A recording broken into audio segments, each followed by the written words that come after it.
साथियों, हमारे यहां शास्त्रों में नारी को नारायणी कहा गया है।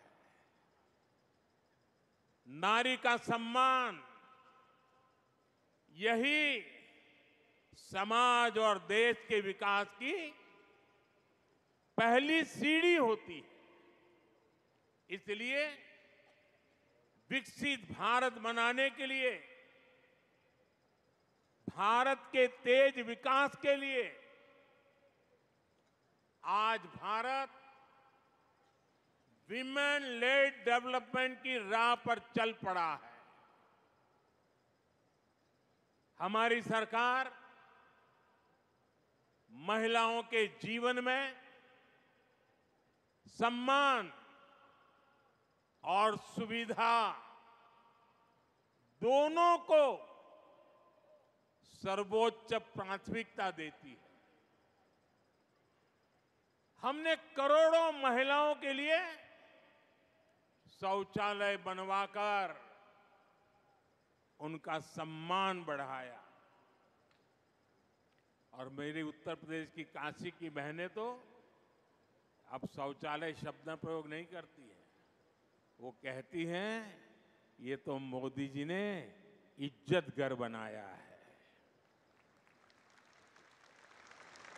हमने करोड़ों महिलाओं के बैंक खाते खुलवाकर उन्हें बैंकिंग व्यवस्था से जोड़ा। हमने उज्ज्वला सिलेंडर देकर उन्हें धुएं जैसी तकलीफों से भी बचाया। कामकाजी महिलाओं को पहले गर्भावस्था में सिर्फ 12 हफ्ते की छुट्टी मिलती थी, 12 अठवाडिया। सरकार ने इसे भी बढ़ाकर 26 हफ्ते कर दिया, 26 अठवाडिया। 3 तलाक के खिलाफ कानून की हमारी मुस्लिम बहनें बरसों से डिमांड कर रही थी। 3 तलाक के खिलाफ सख्त कानून बनाकर हमारी सरकार ने लाखों मुस्लिम बहनों का जीवन तबाह होने से बचाया है। जब कश्मीर में आर्टिकल 370 लागू था तो वहां की बहनें, बेटियां कई अधिकारियों से वंचित थी। अगर वो राज्य के बाहर किसी से शादी कर लेती थी तो पुश्तैनी संपत्ति पाने का उनका अधिकार छीन जाता था। आर्टिकल 370 की दीवार गिरने के बाद जम्मू कश्मीर में भी महिलाओं को वो सारे अधिकार मिले हैं जो भारत की बेटियों को, बहनों को मिलते हैं। भारत का हिस्सा होने के बावजूद भी मेरी माताएं, बहनें, बेटियां कश्मीर में उससे वंचित थी। और संविधान का डोल पीटने वाले लोग आंखें बंद कर करके बैठे थे। महिलाओं का अन्याय उनके लिए चिंता का विषय नहीं था। संविधान का सम्मान कैसे होता है, ये मोदी ने धारा 370 हटा करके देश के चरणों में समर्पित कर दिया।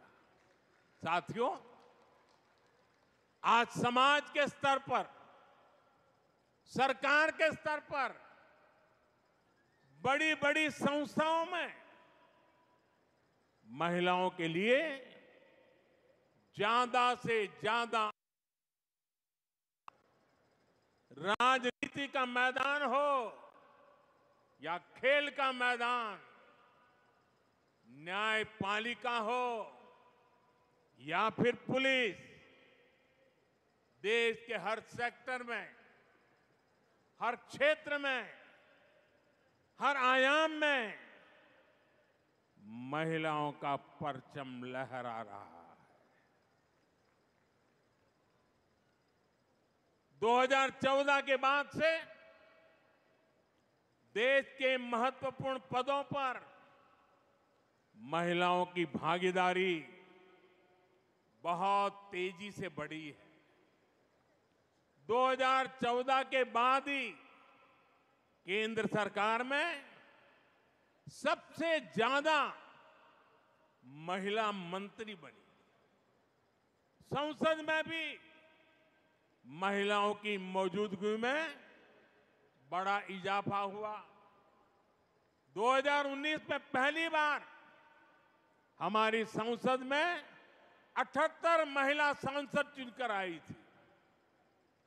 18वीं लोकसभा में यानी इस बार भी 74 महिला सांसद लोकसभा का हिस्सा है। हमारी अदालतों में, न्यायपालिका में भी महिलाओं की भागीदारी उतनी ही बड़ी है। जिला न्यायालयों में महिलाओं की उपस्थिति 35% से ज्यादा पहुंच गई है।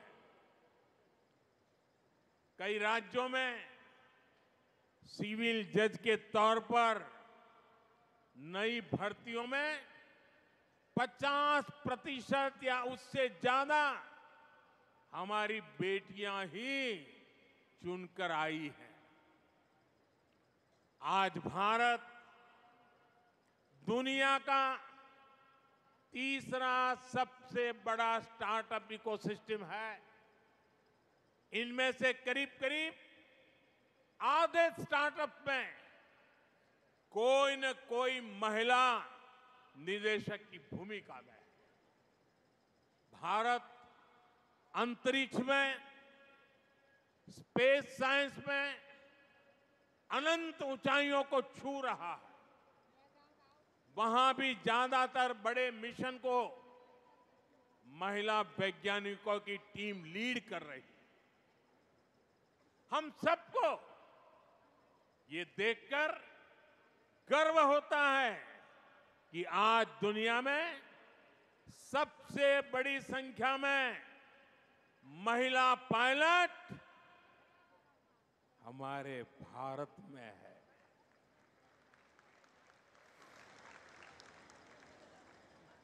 हम यहां नवसारी के इस आयोजन में भी नारी शक्ति के सामर्थ्य को देख सकते हैं। इस आयोजन की पूरी जिम्मेदारी महिलाओं ने संभाली है। इतने बड़े आयोजन की सुरक्षा में जो पुलिसकर्मी और ऑफिसर तैनात हैं, वे सबके सब महिलाएं ही हैं। Constable, inspector, sub inspector, DSP से लेकर वरिष्ठ ऑफिसर्स तक यहां की सुरक्षा व्यवस्था महिलाएं ही संभाल रही है। ये नारी शक्ति के सामर्थ्य का ही उदाहरण है। अभी कुछ देर पहले मैं यहां स्वयं सहायता समूह से जुड़ी आप में से ही कुछ बहनों से भी बात कर रहा था। मेरी बहनों के वो शब्द, आप सबका ये उत्साह, ये आत्मविश्वास, ये दिखा रहा है कि भारत की नारी शक्ति का सामर्थ्य क्या है। ये दिखा रहा है कि भारत की नारी शक्ति ने कैसे देश की प्रगति की बागडोर थाम ली है। मैं आप सभी से मिलता हूं तो मेरा ये भरोसा और पक्का हो जाता है कि विकसित भारत का संकल्प अब पूरा होकर ही रहेगा। और इस संकल्प की सिद्धि में हमारी नारी शक्ति की सबसे बड़ी भूमिका होगी।